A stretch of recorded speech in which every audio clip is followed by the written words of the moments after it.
ನೀವು ಹೊಲದಲ್ಲಿ ಬೆಳೆಯುವಂತ ಭತ್ತ, ಆ ಭತ್ತಕ್ಕೆ ನಾವು ಸಂಸ್ಕಾರವನ್ನು ಕೊಟ್ಟರೆ ಅದು ಅಕ್ಕಿಯಾಗಿ ಪರಿವರ್ತನೆ ಆಗ್ತದೆ.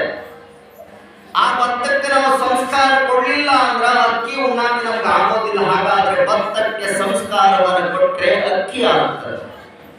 ಆ ಅಕ್ಕಿಗೆ ನಾವು ಸಂಸ್ಕಾರವನ್ನು ಕೊಟ್ಟರೆ ಅದು ಪದಾರ್ಥವಾಗ್ತದೆ, ಅಡಿಗೆಯಾಗ್ತದೆ, ಉಣಲಿಕ್ಕೆ ಅನ್ನವಾಗ್ತದೆ. ಅಂತ ಅನ್ನಕ್ಕೆ ನಾವು ಸಂಸ್ಕಾರವನ್ನು ಕೊಟ್ಟರೆ ಅನ್ನ ಹೋಗಿ ಪ್ರಸಾದವಾಗ್ತದೆ. ಅಂದ್ರೆ ಅದು ಪ್ರಸಾದ ಆಗಬೇಕಾದ್ರೆ ಅದಕ್ಕೆ ಸಂಸ್ಕಾರದ ಬಲ ಬಹಳ ಮುಖ್ಯವಾಗಿ ಬೇಕು.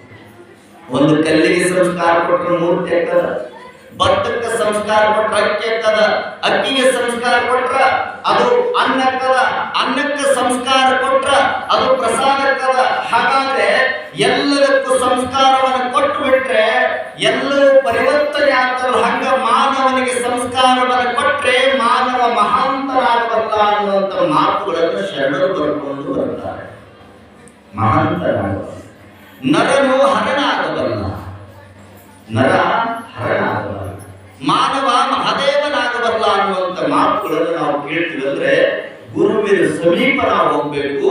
ಗುರು ಕೊಡುವಂತ ಸಂಸ್ಕಾರಕ್ಕೆ ಒಳಗಾದ್ವಿ ಅಂದ್ರೆ ಆ ಮನುಷ್ಯ ಮಹಾದೇವನಾಗ್ತಾನೆ ಅನ್ನುವಂಥ ವಿಚಾರವನ್ನು ನಾವು ಕೇಳ್ತೇವೆ. ಅಂತ ಪ್ರಸಂಗವನ್ನು ಇವತ್ತು ನಿಮಗೆ ಹೇಳ್ತೇವೆ. ಗುರು ಯಾವ ರೀತಿಯಾಗಿ ನಮ್ಮ ಸಂಸ್ಕಾರವನ್ನು ಕೊಡ್ತಾನಂದ್ರ ಮಂತ್ರೋಪದೇಶವನ್ನು ಮಾಡಿ ಈ ಮಾಂಸ ಪಿಂಡವನ್ನ ಮಂತ್ರ ಪಿಂಡವನ್ನಾಗಿ ಮಾಡ್ತಾನ. ಅಂಗೈಯೊಳಗ ಭಗವಂತನ ಸ್ವರೂಪಿಯಾಗಿರುವಂತ, ಭಗವಂತನ ಕುರು ಆಗಿರುವಂತ ಲಿಂಗವನ್ನ ಕೈಯಾಗಿ ಕೊಟ್ಟು ಈ ದೇಹವನ್ನ ಸಂಸ್ಕಾರದ ಮೂರ್ತಿಯನ್ನಾಗಿ ಮಾಡಿ ಈ ದೇಹವನ್ನೇ ನಡೆದಾಡುವ ದೇವಾಲಯವನ್ನಾಗಿ ಮಾಡುವಂತ ಶಕ್ತಿ ಗುರುಗಳ ಕಡೆ ಇರ್ತದಂತೆ. ಗುರುಗಳ ಕಡೆ ಇರ್ತದೆ.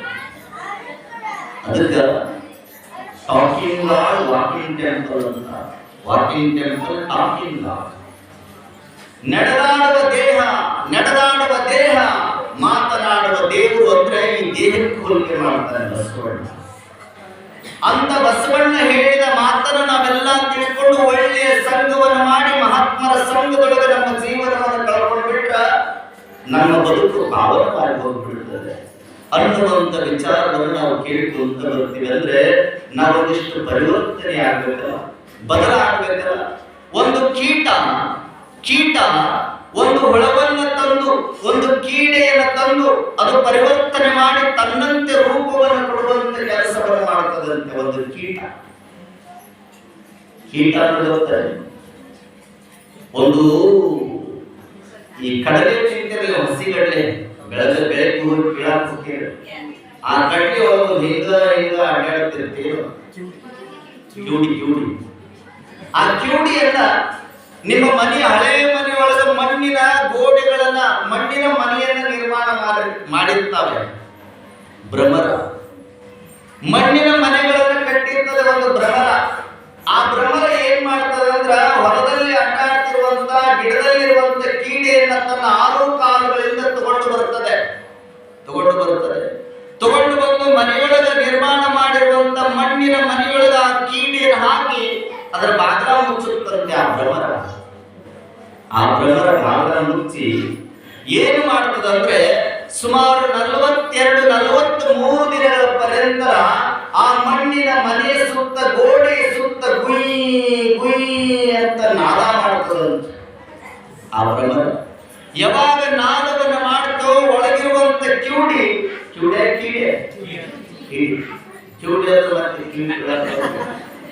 ಒಳಗಿರುವಂತ ಕೀಡಿ ಅದು ಏನಾಗ್ತದಂದ್ರೆ ಪರಿವರ್ತನೆಯಾಗಿ ಹೊರಗಿರುವಂತ ಭ್ರಮರದಂತೆ ರೂಪವನ್ನು ಕಾಣ್ತದಂತೆ. ಹೊರಗಿರುವಂತ ಆ ಭ್ರಮರ ತನ್ನ ರೂಪವನ್ನು ಕೊಡ್ತೈತಿ ಅಂದ್ರೆ ಕಾರಣ ಏನು ಅಂದ್ರೆ ಕೇವಲ ನಾದದಿಂದ ಭ್ರಮರವನ್ನಾಗಿ ಮಾರ್ಪಡಿಸುವಂತ ಶಕ್ತಿಯನ್ನು ಆ ಭ್ರಮರ ಹೊಂದುತ್ತದಂದ್ರೆ ಮಾನವ ಶಿವಯೋಗಿಯ ಸಂಘವನ್ನು ಮಾಡಿದ್ರೆ ಆ ಮಾನವ ಮುಂದೊಂದು ದಿನ ದೊಡ್ಡ ಶಿವಯೋಗಿ ಆಗಬಲ್ಲ ಅನ್ನುವಂಥ ಮಾತುಗಳನ್ನು ಹೇಳ್ತಾರೆ. ಕೀಟೋ ಬ್ರಹ್ಮಯೋಗೇನ ಬ್ರಹ್ಮೋ ಭವತಿ ದೃಢಂ, ಮಾನವ ಶಿವಯೋಗೇನ ಶಿವಂ ಭವತಿ ನಿಶ್ಚಯಾತ್ ಅಂತ ಹೇಳ್ತಾರೆ ಶ್ಲೋಕ. ಒಂದು ಕೀಟ ಭ್ರಮರವಾಗಿ ಮಾರ್ಪಡ್ತದಂದ್ರೆ ಒಬ್ಬ ಮನುಷ್ಯ ಮಹಾತ್ಮರ ಸಂಘವನ್ನು ಮಾಡಿದ್ರೆ ಆ ಮನುಷ್ಯ ಆಗಬಲ್ಲ ಅಂದ್ರೆ ಮಹಾಯೋಗಿ ಆಗಬಲ್ಲ ಅನ್ನುವಂಥ ಮಾತನ್ನು ನಾವು ತಿಳ್ಕೊಳ್ತೀವಲ್ಲ.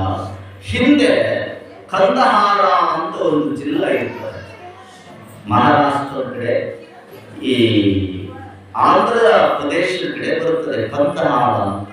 ಅಲ್ಲೇ ನಂದವಾಡ ಅಂತ ಒಂದು ಹಳ್ಳಿ. ಆ ಕಂದಹಾರದೊಳಗ ಉರುಲಿಂಗ ದೇವರು ಅನ್ನುವಂಥ ಒಬ್ಬ ಗುರುವರೇ ಇರ್ತಾನೆ.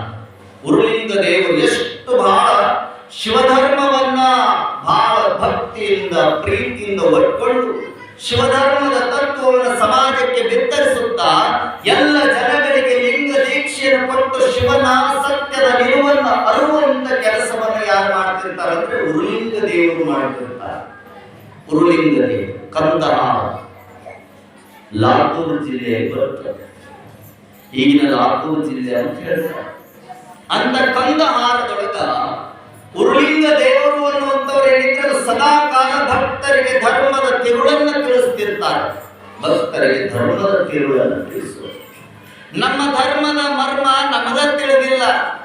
ನಾವ್ಯಾರು ಎಲ್ಲಿ ನೋಡಿದ್ರು ಅಲ್ಲಿ ಧರ್ಮದ ಕರ್ಮ ಕಾಂಡಗಳೇ ನಡೀತವೆ ಹೊರತಾಗಿ ಧರ್ಮದ ಮರ್ಮವನ್ನು ಜನರಿಗೆ ತಿಳಿಸುವಂತ ಯೋಗ್ಯ ಗುರುಗಳು ಯಾರು ಸಿಗುತ್ತಾ ಇಲ್ಲ. ನಮ್ಮ ಧರ್ಮ ಹೆಚ್ಚು, ನಿಮ್ಮ ಧರ್ಮ ಕಡಿಮೆ, ನಮ್ಮದು ಹೆಚ್ಚು, ನಿಮ್ಮದು ಕಡಿಮೆ ಎನ್ನುವಂತ ಬರೇ ಹೊಡೆದಾಟಗಳೇ ಇದ್ದಾವೆ ಹೊರತಾಗಿ ಧರ್ಮದ ತಿರುಳನ್ನು ಯಾವ ಗೊತ್ತಿಲ್ಲ. ಅಂತ ಧರ್ಮದಲ್ಲಿ ಇರುವಂತ ಗುರುಲಿಂಗ ದೇವರು ಏನ್ ಮಾಡ್ತಾರೆ ಅಂದ್ರೆ ಗುರುಲಿಂಗ ದೇವರು ಸದಾ ಕಾಲ ಧರ್ಮದ ಮರ್ಮವನ್ನು ಜನರಿಗೆ ತಿಳಿಸ್ತಾ ಒಬ್ಬ ಶ್ರೇಷ್ಠ ಗುರುವರ್ಯರಾಗಿ ಸದಾಕಾಲ ಇಷ್ಟ ಲಿಂಗ ಪೂಜೆಯನ್ನು ಮಾಡ್ತಾ ದಿನ